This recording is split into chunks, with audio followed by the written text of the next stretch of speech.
نن چې محترمو زمونږ کوم وظیفه ده د هغې درې فایدې دي. یوه فایده د هغې دا ده چې الله پاک به تا ته بخښنه کوي. ستا څونه ګناهونه دي الله پاک به ستا تمام ګناهونه معاف کوي اگر که ستا ګناهونه د عرش پورې رسېدلي. دویمه فایده به دا شي چې الله پاک به تعالی بهترین او مزېدار کور درکړي.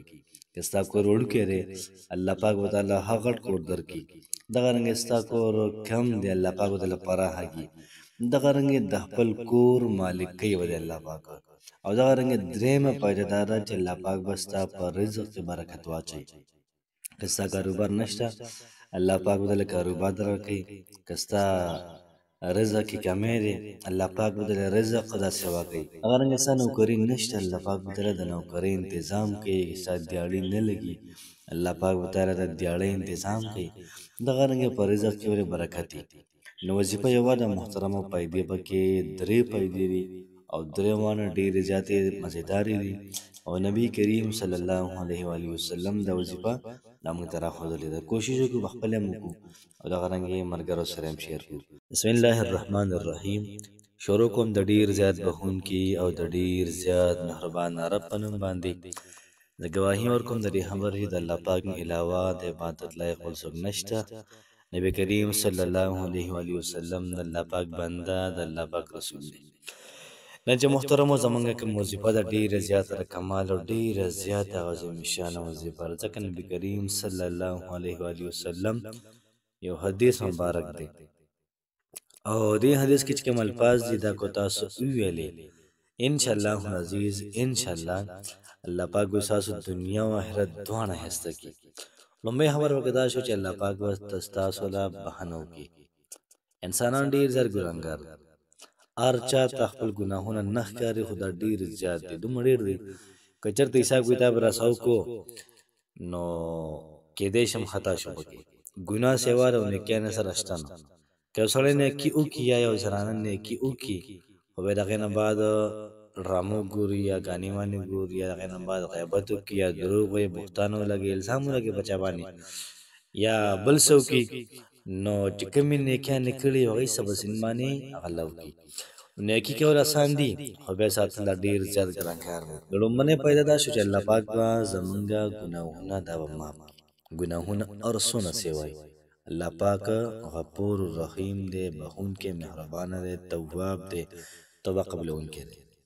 دویمه خبره دا چې الله پاک به تعالی کور درکړي بهترین او عظیم الشان کور به درکړي. ځکه په دې کې دا ذکر هم دی ووسعلی پیداري الله پاکه مانه پراخه کور راکړه دومره پراخه کور راکړه چې څومره کې زما زړه دا خوشحاله نو که ستاسو هم کور تنګي او دغه رنګې تاسو هم داسې یې چې پریشان یې تکلیف کې یې مشکل کې یې خفه یې نو همدا وظیفه کوئ. لومړی دا چې الله پاک تعالی بښنه وکړي. دویمه دا چې الله پاک تعالی بهترین کور درکړي او دریمه دا وبارک لی فی رزقی الله پاک زما په رزق کې دا برکت واچوه. رزق راله سیوا که نو رزق کپړو ته م وایي رزق کور ته م وایي رزق ګاډي ته م وایي رزق پیسو ته م وایي رزق خوراک ته م وایي رزق نوکرۍ ته م وایي رزق کاروبار ته م وایي هر یو څیز ته محترم رزق دا ویلی کېږي. نو که تاسو هم چېرته د رزق د تنګسیا شکار یې یا تاسو وایئ چې سیوا دې شي نور دم سیوا شي نور دم سیوا شي نور دم سیوا شي نو همدا وظیفه ستاسو لپاره ده انشاءالله العزیز. الله پاک به زمونږ او ستاسو حالت ډېر زیات بهتر کړي. وظیفې ترتیب او طریقه کار داسې دی چې تاسو به روزانه 314 پېرې دا وظیفه کوئ. اللهم اغفر لی ذنبی ووسع لی فی داری وبارک لی فی رزقی. دا به تاسو کوئ 314 پېرې روزانه خو چې کله تاسو چارندام وکئ د هغې نه بعد به مې یوه پېره وایئ.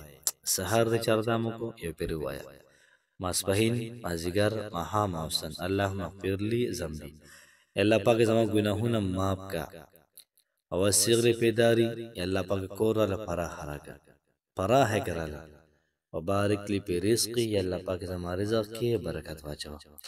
انشاءالله العزیز ډېره د فایدې وظیفه ده. کوشش وکړئ پخپله هم وکړئ ملګرو سره هم شیر کړئ. الله پاک هم خوشحاله آباد ساته. السلام علیکم ورحمة الله وبرکاته.